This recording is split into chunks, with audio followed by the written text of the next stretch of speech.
Bom, estamos aqui para mais um episódio da Escola Aré, hoje para falar de um tema muito interessante dentro da área de mineração. Vamos falar de minerais críticos e estratégicos. Estamos aqui com o Mariano Laio de Oliveira, ele é chefe da divisão de minerais críticos e estratégicos da Agência Nacional de Mineração, da ANM. Mariano, ele é graduado em Economia pela UniCeub, ele é graduado em Geologia e Ciências da Terra pela UNB e ele possui mestrado em Administração Pública e pela UNB também. É isso, né, Mariano? Obrigado por aceitar o nosso convite, obrigado por estar aqui conosco para falar de um tema tão importante, tão interessante, latente nos últimos dias, que são os minerais críticos, né? Muito obrigado, viu? Bem, inicialmente eu queria cumprimentar o Dr. Pécio, agradecer, né, pelo convite para poder estar aqui participando desses podcasts que são realizados pelo Instituto Milaré, né? É uma grande satisfação, uma grande honra poder estar compartilhando o nosso conhecimento aqui com o público tão fiel que faz parte aqui da audiência do Instituto Milaré. Eu agradeço bastante pelo convite. Bom, Mariano, você preparou uma apresentação aí para compartilhar conosco. Nós vamos tentar jogar aí na tela para quem nos acompanha pela internet. E primeiro, eu gostaria que você ficasse à vontade para conduzir, de acordo com o que você pensou em falar conosco aí. Mas, de início, eu gostaria que você falasse sobre a mineração de modo geral, sobre a importância dela para a sociedade moderna, a importância dos minerais nos diversos ramos da economia, a presença disso no nosso dia a dia, e a mineração está mais presente do que a gente pode imaginar, né? Desde o ferro que sustenta as construções até um transistor aqui no computador, passando por cabos, enfim, a gente não consegue conceber a sociedade moderna sem os minerais, sem os metais, né? Então, eu gostaria que você iniciasse falando um pouco da mineração de modo geral, de como isso afeta a nossa relação enquanto sociedade moderna, tendo em vista as recentes discussões geopolíticas, o comércio internacional, como que isso está sendo tratado no âmbito aí da ANM. Então, vamos lá. Então, eu fiz uma apresentação aqui, né, concentrando no tema sobre minerais críticos estratégicos, né? Primeiramente, eu vou fazer uma introdução aqui, né, falando de modo geral da mineração, né, como que é a relação da mineração com a sociedade, tá? A gente vai ver um pouco desse histórico também, como que é essa evolução da mineração com a sociedade, né, o consumo, né, que a gente tem praticamente diário de diversos produtos, né, que possuem sua composição, né, produtos oriundos da mineração, tá? Então, primeiramente, eu trago aqui um livro, né, esse De Re Metallica, do autor Georgios Agrícola, tá? Ele é um livro do ano de 1556, tá? Ele é considerado um dos primeiros registros da história que trata sobre mineração, refino e metalurgia de metais, tá? É uma obra bastante densa, bastante referenciada também na academia, no setor, tá? E eu trago essa frase aqui, né, que é bastante simbólica para nossa conversa, né? Que ele coloca a seguinte posição: sem os metais, nenhuma outra atividade, como a arquitetura ou a agricultura, seria possível. Os metais foram colocados sobre a terra por Deus, e é justo que o homem os extraia e utilize, né? Então, aqui a gente já vê, né, ele já citando alguns ramos, algumas atividades econômicas que utilizam, né, de bens minerais para poder ter uma maior produtividade, né, também utilizar esses produtos para construir casas aqui, né, na arquitetura, né, construir igrejas, né, palácios, fortificações, inclusive, né, muralhas, né, de antigos castelos na Europa, né, os aparelhos também usados na agricultura, né, para poder fazer o plantio, fazer a colheita, enfim, né, diversos equipamentos e produtos, insumos, né, necessários para a vida praticamente toda da humanidade, né? Se a gente for bem lá para trás, a gente vê que a gente tem a era do bronze, né? Que quando começou a humanidade, o homem começou a utilizar de produtos, né? De base metálica para caça, para fazer artefatos, né? Para caça, tá? Para também utensílios domésticos, né? Uma panela para cozinhar, também não só metálicos, né? Mas também, por exemplo, o barro, né? Para poder fazer artefatos de cerâmica, né? Para guardar alimentos, para armazenar água de consumo humano, né? Enfim. Aqui eu trago um exemplo, né? De uma casa moderna, né? E a quantidade de materiais, de insumos, né, minerais que são utilizados na construção dessa casa e também, né, nos diversos equipamentos eletrônicos, eletrodomésticos, né, até próprio parte de vestuário, de móveis que existe na casa. Então, por exemplo, na parte inferior aqui à esquerda, a gente tem os materiais de construção necessários para levantar a própria casa, né? A areia, o cascalho, né? Brita, tijolo, cimento, ferro, né? Aço, vidro, né? Todos esses oriundos de bens minerais, né? A gente pode ver também os diversos eletrodomésticos que ele mostra aqui, um fogão, por exemplo, os utensílios de banheiro também, vários deles, né? Utilizando metais, ferro, cobre, alumínio, outros metais, né? Aqui no banheiro ele traz também aqui drogas e cosméticos, então também medicamentos, né? São muitas substâncias minerais que são utilizadas para sintetizar medicamentos, cosméticos, tá? A parte também de alimentos, né? Porque na cozinha aqui, por exemplo, que ele cita que são necessários fertilizantes para dar maior produtividade na plantação né, desses diversos produtos alimentícios, né? Enfim, outros diversos elementos, né? Como lâmpadas, vidros das janelas, na cozinha ainda, né? Os materiais de porcelana, né?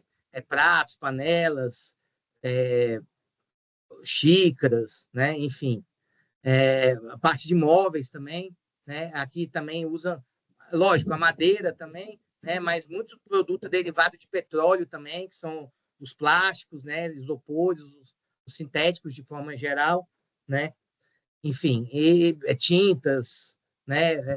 Tem muitas usam pigmentação, material de limpeza também que, né? Usa cloro, usa álcalis, diversos outros insumos que são todos eles oriundos do setor mineral, né? Isso é bem no nosso dia a dia mesmo, né? A gente pode ver na casa de praticamente todo mundo, a gente vai encontrar esses diversos elementos utilizados, tá? Aqui a gente tem uma evolução desde o ano de 1970, mostrando com o avanço, né, tecnológico, a disponibilidade de materiais, as cadeias globais também de fornecimento, todas as vantagens que o capitalismo moderno trazem para as sociedades, como que vem avançando o consumo, né, de bens, não só minerais, também combustíveis fósseis, biomassa, inclusive, né, mas aqui vai mostrando separado, né, biomassa, combustível fóssil, minerais metálicos e minerais não metálicos, tá? Dando ênfase também na quantidade de não metálicos, como que foi o que mais cresceu proporcionalmente esse consumo. Tá? Aqui a gente tem um outro gráfico similar, né? Mas aqui ele já traz dois novos elementos aqui, que é uma curva, essa mais rosada aqui, que é do crescimento do PIB dos países, né? A riqueza gerada, né, pela produtividade dos países, e também o crescimento populacional.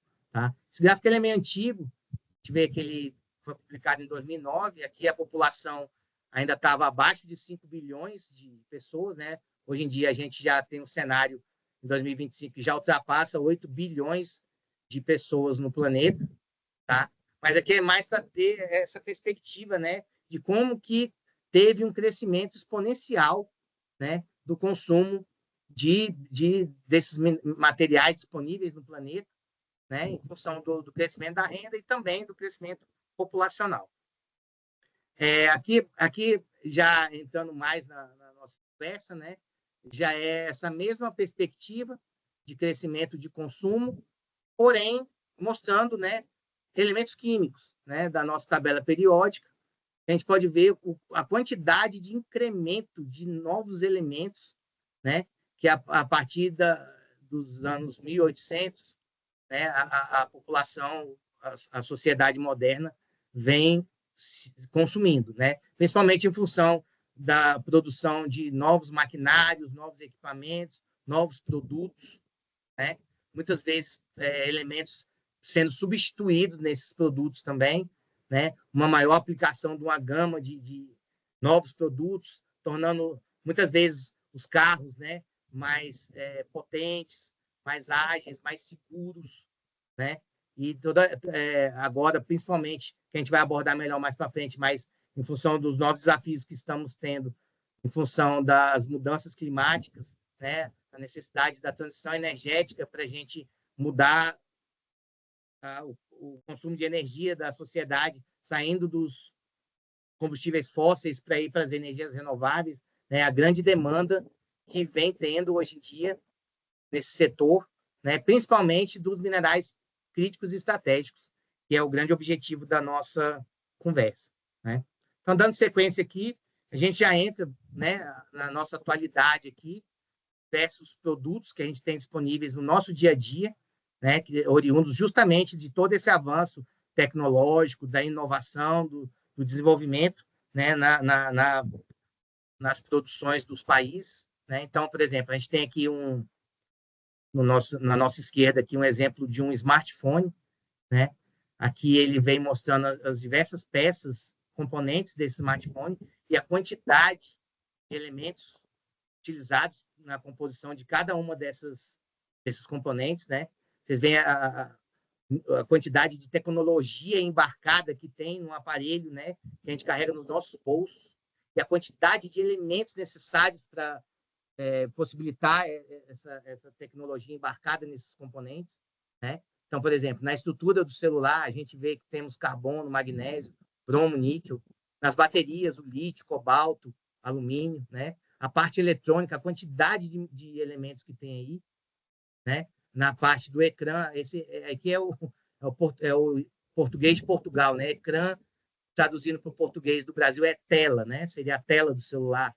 Então, a quantidade de elementos também que temos na tela de um celular. Tá? Na figura do meio aqui, a gente já vê as aplicações especificamente de terras raras, tá? Em equipamentos bélicos. Tá? E o grande volume de quantidade desses elementos terras raras, né, utilizados nesses equipamentos. Tá? Então, por exemplo, temos aqui o primeiro, um F-14, né, um caça de última geração, né? 418 quilos de elementos terras raras utilizados na fabricação desse F-14. Né? No meio aqui nós temos um destroyer, né? Essa categoria, esse Arleigh Burke Dog 51, né? É um dos mais modernos também. Aí o consumo de 2,6 toneladas de elementos terras raras, né? E por último um submarino nuclear, né, de classe nuclear, né, também super moderno, que utiliza 4,6 toneladas especificamente de elementos terras raras. Tá? Então, aqui a gente mostra, né, no caso dos terras raras, especificamente, a grande demanda que tem desses elementos, não só para a transição energética, mas também, principalmente, para equipamentos bélicos, né? Esses equipamentos todos aqui são das Forças Armadas americanas, norte-americanas, dos Estados Unidos, tá certo? E, por fim, temos aqui na direita um exemplo de um carro elétrico híbrido, tá? Ele tem 2 motores, né? Um elétrico e um outro híbrido, e que, principalmente na parte do elétrico, a quantidade de elementos, muitos deles críticos, né? Que são necessários para a fabricação desse carro. Então, por exemplo, nas baterias elétricas, né? A utilização do lítio, da grafita, de terras raras também, né? A gente vê aqui aditivo para carburador com terras raras, para-brisa com terras raras também, a tela do painel do carro também, algumas terras raras, nos faróis, nos sensores, tá? No próprio motor elétrico também, parte no motor elétrico, parte no motor a combustão, tá? Então, esse grande consumo que a gente tem hoje em dia desses minerais críticos estratégicos, tá? Ô Mariano, agora avançando um pouco mais, né? Esses gráficos que você mostrou aí demonstram a importância das terras raras, a importância da mineração, não só para o Brasil, né, que é um player global, mas também a relevância disso para o mundo. Hoje em dia, como a gente comentou, como você bem destacou, não há de se falar em vida moderna sem mineração, sem minerais. E avançando, eu gostaria que você comentasse um pouco mais sobre as cadeias globais de suprimento de minerais críticos e estratégicos. Queria que você falasse assim, como que isso está no mundo hoje. Perfeito, Lupércio. Vamos dando sequência aqui, então, questão das cadeias globalizadas, né? É importante a gente colocar o espectador o seguinte, um fator crítico que a gente tem na mineração é com relação às reservas dos minerais, né? A gente tem o que a gente chama de rigidez locacional, tá? O que significa rigidez locacional? Significa que nós temos que ir atrás do local onde esses minerais estão na natureza, onde eles estão disponíveis na natureza. A gente não tem como plantar um mineral, né? Por exemplo, a agricultura, você pode preparar um terreno e plantar numa determinada localidade um cultivo específico. A mineração não funciona assim. Ela está geologicamente onde ela tem aquela ocorrência daquele mineral específico e a gente tem que ir lá naquele local para poder fazer a extração desse mineral para ele servir de insumo para a cadeia produtiva. Então, a gente tem, né, hoje em dia, a gente tem mais ou menos 200 países no planeta, né? Isso aí, essa quantidade de países varia dependendo do órgão que está sendo tratado, mas vamos pegar, por exemplo, a ONU. A ONU, a gente tem hoje 196 países membros da ONU, tá? Não são todos esses países que têm em seus territórios a disponibilidade de todos os materiais, né, os minerais necessários que eles precisam, né, para produzir essa quantidade de tecnologias, de novos produtos que existem na sociedade moderna, né? Como eu mostrei aí, vocês viram no celular, a quantidade de elementos que é utilizado, não são todos os países que têm essa disponibilidade de reserva, né? E aí a gente entra nessa questão da rigidez locacional. Então, por exemplo, no caso dos terras raras, a gente tem em tela aqui, né? Mais de 60% da produção está na China. A maioria das reservas, se eu não me engano, 40%, a gente tem esse número para frente preciso, das reservas de terras raras estão na China. Tá? Hoje em dia, o Brasil é considerado a segunda maior reserva de terras raras, tá? Mas ele está principalmente na China. Além da China deter o maior volume de terras raras já descoberto até hoje, tá? A gente ainda tem a questão também das fábricas, né? Onde que estão locadas as fábricas que fazem esse processamento desses insumos minerais, tá? Então, no caso dos terras raras, 60% da produção de terras raras está concentrada na China e a parte do refino, que é onde você vai separar as impurezas para poder ter o elemento individualizado, cerca de 85% a 90% das fábricas que fazem o refino de terras raras estão na China. Então, a gente pode ver um nível de concentração da disponibilidade desses insumos na China, uma concentração absurda, né? E isso que gera toda essa questão geopolítica internacional que a gente está vivenciando esses dias, que está muito explícita na mídia, né? Os Estados Unidos, principalmente, né? Tendo essa dependência da China, tentando viabilizar novas alternativas, né, de outros fornecedores, tá? Então, por exemplo, temos o caso do cobalto também. O cobalto, a maioria das reservas fica na República Democrática do Congo, esse DRC aí, né, porque está em inglês, né, Democratic Republic of Congo, mas é República Democrática do Congo. Tá? Que é importante só ressaltar que existe também outro país que chama Congo. Tem o Congo e tem a República Democrática do Congo. Aqui é o RDC em português. Tá? Então, lá eles têm também grande concentração das reservas de cobalto e 70% da produção de cobalto está também na República Democrática do Congo. E depois, esse minério de cobalto concentrado, ele é exportado para a China, que é onde é feito o refino. E aí você vai ter o cobalto puro, o metal cobalto, o elemento individualizado com todos as impurezas retiradas. Ele vai estar refinado, ele vai estar 99,99% concentrado cobalto puro. Tá? E por aí vai. A grande concentração de níquel na Indonésia, tá? A grande concentração de nióbio no Brasil. Né? A gente detém mais de 90% das reservas e mais de 90% da produção também de nióbio, tá? E alguma parte do refino. Tá? Então, muitas dessas cadeias, a gente tem essa questão dessa rigidez. E que precisa?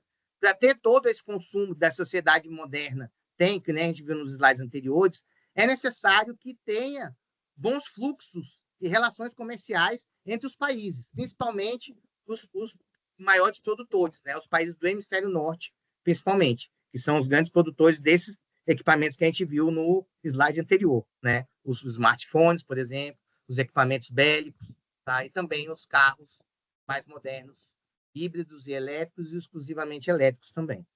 Tá? Aqui a gente pode ver, né, um slide que mostra justamente essas grandes concentrações, né, na parte de produção. Tá? Então, a gente vê a China, como é que ela, ao longo das últimas décadas, ela teve políticas públicas direcionadas no sentido de estar desenvolvendo essas cadeias produtivas, principalmente de minerais críticos, tá? O que levou ela a estar hoje em dia nesse patamar de predominância, né, para a grande maioria dos minerais. Então, você vê, ela detém mais de quase 80% da produção de grafita, mais de 78% mais ou menos de tungstênio, quase 70%, na faixa de 70% do vanádio, próximo também do cobalto, tá? Esse níquel aí é a Indonésia, tá? Mas aqui é interessante dizer o seguinte, a Indonésia é o maior produtor de níquel, tá? Mas o que aconteceu na Indonésia? Eles têm as maiores reservas, tá? A maior produção de níquel. Foi feita uma legislação nacional lá na Indonésia que proibiu a exportação de concentrado de níquel, o produto básico, né, o insumo básico do níquel, tá?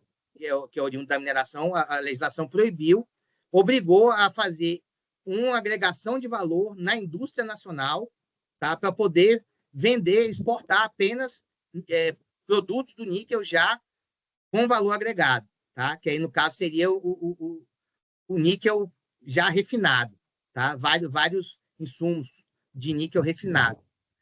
Só que o que aconteceu? A China, que foi lá para a Indonésia, capital chinês, indústrias chinesas, tecnologia chinesa, eles construíram as fábricas de processamento do mineral de níquel na Indonésia, tá? Eles processam esse níquel na Indonésia e eles exportam para a própria China esse níquel beneficiado da Indonésia. Ou seja, nesses primeiros que a gente está vendo no gráfico aqui, né, os 7 primeiros itens, né, até o antimônio, da grafita ao antimônio, tá? Que apenas são todos China, com exceção do níquel, mas o níquel tem essa questão, que ele sai da Indonésia, porém, ele é produzido por uma fábrica chinesa, com capital chinês, com tecnologia chinesa, e é quase que exclusivamente exportado para a China, tá? Principalmente para fazer bateria de carros elétricos. Então, mesmo onde a China não conseguiu ter a predominância na produção, como país, ela adentrou nesses países, construiu as fábricas com capital chinês, levou a tecnologia chinesa e ela própria está produzindo nesses outros países. Essa mesma situação também acontece na República Democrática do Congo com cobalto, tá? A mesma história. Eles proibiram a exportação, o governo da República Democrática do Congo proibiu a exportação de minério de cobalto, exigiu que fosse feito o beneficiamento, a transformação mineral desse minério dentro do território do DRC, tá? E a China foi para a República Democrática do Congo, com capital chinês, construiu as fábricas para fazer o refinamento do cobalto, tá? Tecnologia chinesa também, e uma vez ele beneficiado, ele também é exportado praticamente todo para a China. Então, vocês vejam, onde a China não está, o próprio território, a produção nacional, com o domínio, com a predominância, os países que são relevantes, ela também está lá posicionada, tá? E garantindo o seu mercado, tá? Então, seguindo aqui, né? A gente tem outros, diversos produtos também, né? Que hoje em dia já estão com essa guerra comercial que a gente vem vendo, né? Desse suprimento dessas cadeias globalizadas. Todos esses que estão em vermelho, que eles já possuem algum tipo de restrição, tá? Nas exportações. Essa restrição pode ser cotas quantitativas, pode ser evitar algum país específico de estar comercializando, tá? Podem ser também taxas, tá? Igual os Estados Unidos está procedendo agora, está colocando taxas para encarecer a exportação desses produtos, tá? E a maioria deles também tudo material crítico, tá? O galho, o germânio, índio, telúrio, tá? Os terras raras estão mais ou menos aqui no meio do gráfico, do lado do molibdênio, tá? Também todos eles, todos que estão vermelhinho, relembrando, com algum tipo de restrição nas suas exportações, tá? Aqui a gente tem já um elo mais na frente, né, que eu estava comentando, na cadeia produtiva, que é essa parte do refino, tá? Que é você conseguir individualizar esses elementos químicos, ter eles num grau de pureza, tá? De 99,9%, tá? Sem nenhum contaminante praticamente, e que eles são um insumo que é o mais importante para a indústria de componentes, né? Tanto para equipamentos bélicos, equipamentos de transição energética e eletroeletrônicos de alta tecnologia, tá? E vocês veem aí o gráfico, simplesmente o gráfico inteiro é China. China. Sendo que alguns, como o galho, ela tem praticamente toda a produção mundial. Tá? Ali deve estar batendo 98%, 99% no galho. Tá? A grafita também acima de 95%. Tá? E como eu disse, o níquel, que é o único que aparece, que não é chinês aqui, o da Indonésia, também fábricas chinesas na Indonésia, refinando esse níquel, que é oriundo das reservas da Indonésia. Né? E esse produto final, ele é exportado para a China. Tá? Então, vocês veem como que a China, hoje em dia, domina esse mercado internacional de minerais críticos estratégicos de uma forma absurda. Tá? A produção nem sempre é dominada pela China, né? Mas o refino é praticamente todo dominado pela China. A gente pode sintetizar dessa maneira, né? Perfeitamente, é exatamente isso. A parte do refino é uma das partes mais críticas, né? Porque você tem rotas tecnológicas que tem que estar adequada com o tipo de minério que está aquele elemento químico disponível. Se você tem minérios diferentes, as rotas alteram, elas são diferentes também, tá? Hoje em dia você tem a quantidade de patentes que a China deposita diariamente, internacionalmente, também são números absurdos. Tá? Eu não tenho de cabeça agora, eu até vi esses dias esse número, mas me fugiu agora, eu não vou arriscar chutar um número aqui não, mas eu posso afirmar que são quantidades muito grandes de patentes que eles fazem diariamente o depósito internacional, tá? Então, aqui também é uma outra forma da gente chegar às cadeias produtivas, tá? Aqui em cima, ó, a coluna na direita aqui, né? As linhas. A gente tem os elementos químicos, tá? Então, começa ali, ó, petróleo, gás natural, né? Que são das energias de combustível fóssil, tá? O petróleo e o gás natural. E embaixo tem umas tecnologias limpas. Isso aqui já tudo na pegada da transição energética, tá? Então, a gente tem lá na parte de cima, né, o upstream. O upstream seria a parte da mineração, tá? A mineração, a extração mineral e depois um primeiro processamento desse minério para fazer o concentrado, tá?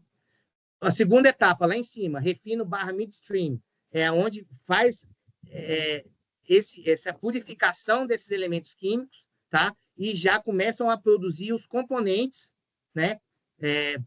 Que utilizam esses insumos, tá? Então, por exemplo, aqui da linha do cobre, tá? Tá ali, ó, materiais para baterias, tá? Quem são os principais países que fazem esses insumos para bateria, tá? E depois já os packs de bateria, que já é a bateria montada. E depois, no último lá, no consumo, no final, esse pack de bateria ele já vai ser a bateria que vai ser colocada nos veículos elétricos, tá? E aí, para cada etapa dessa cadeia produtiva, vai posicionando, né, as bandeirinhas aí dos países, que é quem são os principais produtores, né, em cada uma desses elos da cadeia produtiva. Então, vocês veem que a bandeira da China aí está em todas, né? E, assim, se for estatisticamente, ela é a mais representativa, né? Você vê aqui que, principalmente na parte do processamento, né, de processamento de cobre, de lítio, de níquel, de cobalto, de terras raras, só da China. Só da China, tá? O início também do midstream, ó, a primeira linha de midstream, todas as bandeirinhas são China, ó, tá? E aí aparecem alguns outros, né? Coreia, Japão, Alemanha, Estados Unidos, Canadá, Índia, Inglaterra, Alemanha e Noruega. E deu. Esses aí que estão, né, hoje em dia, Rússia aqui em cima também, mas mais na parte de óleo e gás, tá? E alguma coisa da União Europeia lá no final, na solar e na eólica. Tá? E também essa última aí, de eletrolisador, tá? Instalação eletrolisador, isso aí é para a produção de hidrogênio. Tá? Então, seguindo aqui, mais um outro gráfico também, né? Mostrando também com uma quantidade maior de países, né? Mas essa distribuição, tá? Essa primeira é onde estão localizadas as reservas desses minerais, tá? O segundo é onde é feita a extração, a produção mineral, tá? E o terceiro é o processamento, que é esse refinamento, né? Esse refino desses metais, tá? E você vê que na parte de processamento, como é que a China, né? A predominância da China em tudo, né? Tem exceção. E muitas vezes mais de 50% do total, tá? Chamando atenção aí para os terras raras, a última linha, né? A predominância na China nas três etapas, tá? Isso aí que é a grande preocupação dos Estados Unidos hoje em dia. Aqui, por fim, a gente tem um mais complexo, né? Pode dizer assim, também mostrando esses fluxos, né? Tudo isso aqui são cadeias globalizadas, tá? Que são os países produtores, os principais países de cada etapa dos elos da cadeia produtiva, eles comercializando isso em fluxos internacionais entre os diversos países, né? E para atingir os produtos finais de três grandes setores aqui, né? Que são esses à direita que a gente está vendo aqui. Primeiro ali em cima, renewables, né? Que seriam as fontes de energia renováveis, tá? Para a transição energética, para o combate da mudança climática, tá? O do meio aí, a parte de mobilidade, né? Elétrica, né? Seriam os veículos elétricos, tá? E por fim, o de baixo aí, a parte de defesa, né? A parte militar e também de tecnologia espacial, tá? Então, no lado esquerdo aqui, a gente tem os elementos químicos, né? Todos eles minerais críticos estratégicos, tá? Os que estão em vermelho lá em cima, very high, que está escrito, é o risco de fornecimento deles, tá? essa gradação very high, high, moderate, low, very low, é em função do risco de fornecimento. Então, os mais críticos são justamente as terras raras. O que está ali em cima, o L é as terras raras leves e o HREE, é os terras raras pesadas, tá? E o LR é os terras raras leves. Então, eles que são os mais críticos. Por quê? Porque a China praticamente domina tudo, está tudo na mão de um player, praticamente, tá? Os de alta, né, alto risco, magnésio, nióbio, germânio, borato, escândio, também tem um nível de concentração bastante significativo. E o nível de risco ele vai diminuindo à medida que você vai tendo uma quantidade maior de fornecedores desses. Tá? Por fim, a do meio, né, seriam quais os equipamentos, os produtos, né, os maquinários que são produzidos, fabricados, utilizando esses insumos, tá? Esses diversos insumos. Aí tem todos esses fluxos dessa teia de aranha que está aí, que é a quantidade, né, está proporcional ainda à espessura de cada fluxo desse, a intensidade, né, de consumo daquele produto para o fabrico, né, para a produção desses equipamentos específicos, tá? E, por fim, eles retroalimentam esses 3 setores principais que eu coloquei aí.